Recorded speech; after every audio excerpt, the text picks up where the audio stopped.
या तो वो मुझे लगा है कोई कॉल सेंड करना चाह रहे होते हैं या मैसेज सेंड करना चाह रहे हैं, मैसेज डिलीवर हो जाता है और फिर उनकी किताब रुक जाती है। Is that the case?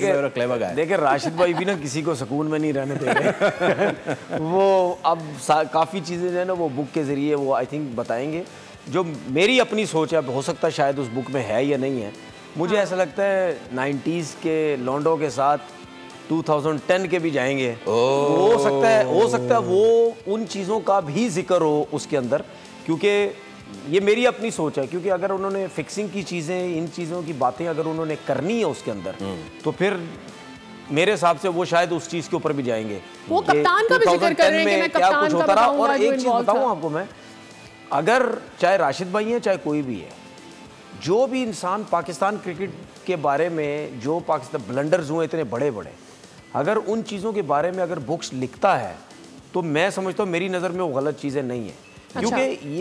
क्योंकि चाहे फिक्सिंग के बारे में बुक्स लिखे, देखिए उसकी मैं बताता हूँ ना, देखिए अभी हो या बाद में हो, देखिए इंसान को किसी टाइम चीज़ें माइंड में आती हैं, चाहे मैटर करती है टाइमिंग, इसमें कोई शक नहीं है, इसमें कोई नहीं है। लेकिन कम से कम अगर जिस टाइम भी ये चीज़ें आती हैं, चैप्टर क्लोज होना चाहिए एक दफ़ा, ठीक है ना। क्योंकि अभी भी बहुत से शगो शुबात ये हैं और हमें सुनने को मिलता है, मैं नहीं सी किता वो मेरे तो इल्ज़ाम ला रहे हैं, मैं नहीं किता वो इल्ज़ाम ला रहे हैं, जस्टिस कयूम की रिपोर्ट गलत थी, मुझे गलत बुलाया था, मुझे मेरे बारे में गलत बोला गया था, ये मेरा पसंदीदा है, ये मेरा पसंदीदा, इसको छोड़ देता हूँ मैं, ठीक है। दूसरों को गलत फंसाया गया।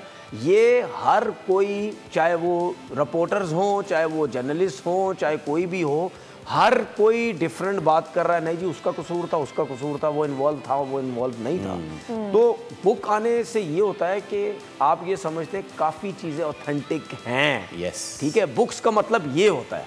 तो अगर बुक्स आ जाती है तो उसमें बहुत सी चीज़ें लोगों को पता चल जाती है। हम तब कहे ना कि अगर किसी भी किताब को, कोई भी किताब एविडेंस भी रिलीज करती है, देखिए मैं आपको अगर एविडेंस के बगैर नहीं होगा सुने तो आपको लोग कोर्ट ले जाएंगे। जी बिल्कुल बिल्कुल। ऐसा कैसे होगा? मेरा सिर्फ कहने का मकसद ये है कि बुक जब आप लॉन्च करते हैं ना, वो बुक सिर्फ एक छोटे से इलाके में नहीं निकलती, पूरी दुनिया देखती है। ठीक है, तो इस पे तो हमने बात कर ली भाई। अब आखिरी ओवर रह गया है, 9 रन दरकार है। अली रजा ने वो काम कर दिया जो it was expected from him. बहुत अच्छी बॉलिंग, अनदर विकेट एंड वो तो फिर गोल्डन। कौन आया सर? क्या बात है भाई तनवीर भाई के लिए मिठाई का डब्बा मंगवाया जाए या फिर कोई ऐसी चीज। सर क्या कहेंगे आप, हम बताएं। मैंने आपसे क्या बोला था? हुसैन तलत आया, यही बोला था ना आपने, तो मैं इसीलिए तो कह रहा हूं कि मिठाई का डब्बा मंगवाया जाए। स्पिनर आप उस वक्त लाते हैं जब आपकी इकोनॉमी जो है वो 18 पे गई हुई होती है, 17 पे गई हुई, 16 पे सैफी भाई तो 6-6 रन पे भी लेते थे। नहीं मोहम्मद नवाज को नहीं, वो कंडीशंस दूसरी थी ना, और वो ब्रेक होती है। ये जो है ना, ये कंडीशन डिफरेंट है। यहाँ पे फास्ट बॉलर फिर आपका वो स्पिनर पे नहीं आ रहा, वो भी पार्ट टाइम बॉलर है ना। साइन कोई मतलब हुसैन तलत भी तो पार्ट टाइम,